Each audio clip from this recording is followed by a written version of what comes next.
Assalamualaikum warahmatullahi. Apa khabar semua? Okey, kita nak kembali pada satu topik seterusnya iaitu kuantiti fizik. Dalam nak mempelajari sains ni, kita kena ada basic dalam diri kita, attitude dalam diri kita adalah untuk mengetahui kenapa pentingnya kuantiti fizik ni.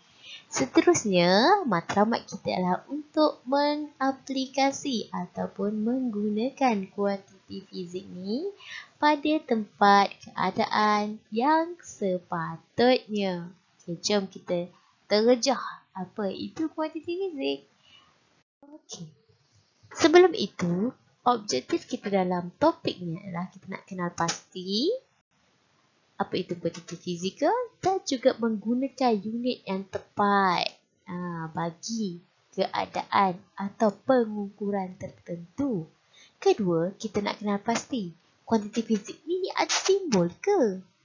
Dan ada simbol imbuhan ke? Kenapa perlu ada simbol imbuhan tu semua dalam pengukuran? Okey, jom kita layari lagi. Apa itu kuantiti fizik? Dalam kuantiti fizik dan unitnya merujuk kepada buku teks kita ada 5 asas kuantiti fizik ni. Menarik ni nak tahu. Pertama, panjang, jisim, masa, suhu dan arus elektrik. Semua kuantiti asas ini ada unit SI. Apa itu unit SI? Apa pula unit SI? Nanti kita tengok lebih jauh ya. Okay, unit SI stand for ataupun singkatan bagi Sistem International the Units. Okay. Kenapa wujud unit SI? Kenapa Tahu ke? Di sini ada dinyatakan bertujuan untuk keseragaman penggunaan. Jadi, bila dikatakan unit SI, pengukuran unit SI, keseragaman unit yang perlu wujud bagi panjang ialah meter. Simbol bagi meter ialah M. Jisim, kilogram. Simbolnya kg. Masa, saat. Simbolnya S. Suhu, Kelvin. Simbolnya K besar. Okay. S ni huruf kecil tau. Lupa pula nak cerita tadi. Kemudian arus elektrik ampere diwakili oleh simbol A besar. A besar. Okey, jom kita terjah lagi. Lebih detail ya, lebih detail. Melihat aktiviti 1.5. Mengenal pasti kuantiti fizik, nilai dan unit SI yang digunakan. Okey, kuantiti fizik, nilai dan unit SI. Kuantiti fizik di sini adalah panjang. Di sini adalah jisim, manakala di sini adalah suhu air. Okey, meja, panjang, bawah, jisim, suhu air is suhu. Okey, jadi bila kita lihat kat sini apakah nilai bagi kuantiti fizik ni? Bagi panjang adalah M. Jisim adalah kg, bawah ni kg. Manakala suhu air ialah Kelvin. Okey, jom kita lihat lagi. Seterusnya, dalam pengukuran-pengukuran ini sebenarnya ada juga imbuhan-imbuhan yang digunakan. Apa itu imbuhan dan kenapa ia perlu digunakan? Okey, jom seterusnya kita lihat pada mega. Mega di sini. Okey, mega di sini. So, jadi kat sini adalah 10 kuasa 6. 10 kuasa 6, simbolnya adalah M besar. Jadi nilainya adalah 1 juta yang diwakili oleh 10 kuasa 6. So, 1, 2, 3, 4, 5, 6. Okey? Boleh? Jom kita seterusnya. Macam mana nak kira? Okay. Contoh ya, jika kita lihat kat sini pertukaran unit kuantiti asas. Okay. Kita berfokus kepada jisim. Jisim dulu ya. Okay. Sebentar ya, tercontoh yang besar pula. Okay, jisim. Okay, jisim. Jisim unit kg. Okay. Kilogram kepada gram. Kilogram kepada gram. Ke sini, kamu kena darab dengan 1000. Okay. Ni, kena darab dengan 1000. Tetapi kalau gram kepada kilogram, tukar warna lain, gram kepada kilogram, maka kita perlu bahagi dengan 1000. Okey, sebagai contoh, jika kamu lihat di sini, di bahagian ini, okey, 1.9 kg, 1.9 kg ini perlu ditukarkan dalam gram. Maka, seperti tadi, lihat ya, seperti tadi, kita padam sini supaya tidak kelihatan serabut. Okey, jadi di sini kita lihat kilogram nak pergi kepada gram. Maka kita perlu darab dengan 1000. Kita kena darab dengan 1000. Jadi di sini adalah 1.9 darab dengan 1000. 1000. Okey, so nampak ya di sini. Sebentar ya.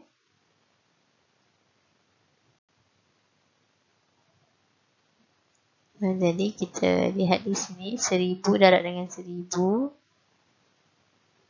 Kita lihat di sini. Kerana itu ada 1.9 darab dengan 1000. Jadi 1900 gram. Tulis di sini. Manakala apabila gram ditukarkan kepada kilogram, maka kita perlu bahagi dengan 1000. Jadi 8,200 gram ini tukarkan kepada kilogram, bahagi 1000. Kita hanya perlu menggerakkan sahaja titik. Okey, saya tunjukkan macam mana pengiraannya. Sebentar. 8.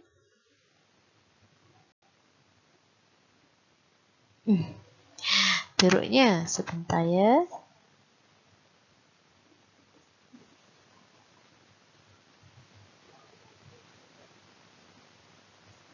Okey. 8, 2, 0, 0. Okey, so kita nak tukarkan kepada gram. Maka kita bahagikan dengan 1000. 1, 2, 3. Matematik ya. Ini 8.2 kilogram. Kerana gram ditukarkan kepada kilogram, bahagi dengan 1000. Okey. Boleh? Kita lihat macam mana kita nak kira pula bagi panjang. Okey. Bagi panjang mudah saja. Mengikut formula di sini. Kilometer kepada meter darab 1000. Meter kepada desimeter darab 10. Desimeter kepada sentimeter darab 10 juga. Manakala sentimeter kepada milimeter darab dengan 10 juga. Macam mana pula milimeter dengan sentimeter? Milimeter kepada sentimeter bahagi dengan 10. Sentimeter ke desimeter bahagi dengan 10. Okey. Manakala desimeter kepada meter bahagi dengan 10. Dan meter kepada kilometer bahagi dengan 10. Okey. Jom kita perhatikan contoh yang di bawah. Contoh yang pertama, sekiranya kita ingin menukarkan sentimeter kepada sentimeter. Meter kepada sentimeter. Maka kita perlu darab 10 darab 10. Maka kita perlu darab dengan 100 di sini. Jom. 80 meter, untuk sampaikan menjadi sentimeter, kita perlu darab 100. Kenapa? Sebab meter kepada desimeter 10 darab 10, desimeter kepada sentimeter darab 10. Maka perlu darab dengan 100, jadilah 80 meter bersamaan dengan 8,000 sentimeter. Saya beri contoh. Begitu ya.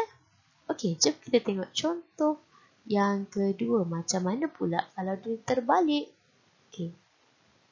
Contoh yang kedua adalah 600 sentimeter kepada meter. Sentimeter kepada meter. Jadi, sentimeter kepada meter ini perlu bahagi dengan 10. Desimeter kepada meter perlu bahagi dengan 10 lagi. Bermakna ia perlu dibahagikan dengan 100. Maka 600 cm bahagi 100 dapatlah 6 meter. Inilah bermaksud. Inilah yang sesuai kita nak lihat apakah pentingnya unit SI ni. Dan kenapa kena gunakan unit SI ni? Apa jadi kalau unit SI ni tadi? Tak ada digunakan dalam kehidupan seharian kita. Jom kita lihat situasi. Sebagai contoh, pada waktu silam dulu, kalau kita nak ambil ukuran, kita akan guna jengkal. Okay, jengkal. Tangan jengkal. This like this, jengkal. Okay. Dan ada orang guna depa. Depa. Begini. Dan langkah pun ada. Hasta pun ada. Ini adalah pengukuran yang diambil ketika zaman dahulu. Okay. Jadi, bayangkanlah kalau kita nak buat jual beli kan. Saya ingin membeli sepotong roti sepanjang jengkal saya. Okay. Of course, jengkal kalau maklimah punya jengkal pasti lebih besar dan lebih panjang daripada jengkal kamu. Sebab kamu kecil lagi. Okay. Jadi, bila lagi panjang jengkal yang maklimah guna ukuran tangan maklimah akan dapat roti yang lebih panjang dari kamu. Dan maklimah akan dapat makan lebih banyak lagi daripada kamu. Okay. Begitu juga dengan depa. Setiap depa kita berbeza badan, saiz, maka berbeza depa. Maka dengan itu, bagi mewujudkan keseragaman ini, kita perlu ada unit SI. Okey, kita perlu ada unit SI yang kita kira tadi. Okey, kita tengok situasi 1. Zaidi dan Hafiz ukur panjang kelas dengan menggunakan kaki. Baiklah, cikgu.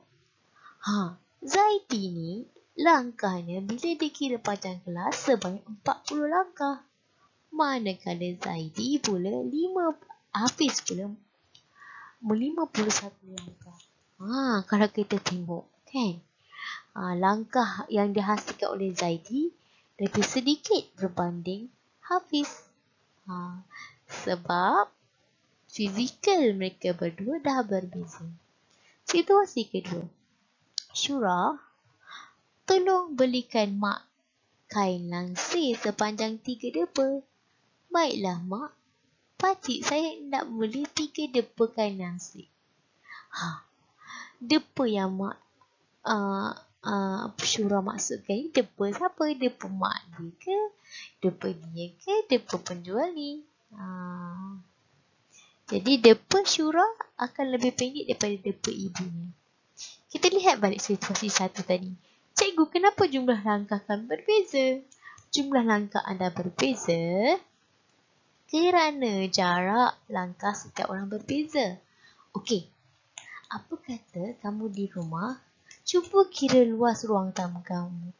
Kamu ajak ibu kamu kira ruang langkah di ruang tamu menggunakan langkah kamu dan langkah ibu kamu. Pasti berbeza. Okey, itulah sebabnya adanya unit SI ni bagi mengatasi masalah-masalah ini. Situasi 1 dan juga situasi 2. Okey. Jom kita kira. Dalam buku formatif, buku teks ada latihan formatif 1.3. Sila selesaikan latihan ini dan kita akan bincangkan dalam kelas. Okey, terima kasih semua. Assalamualaikum.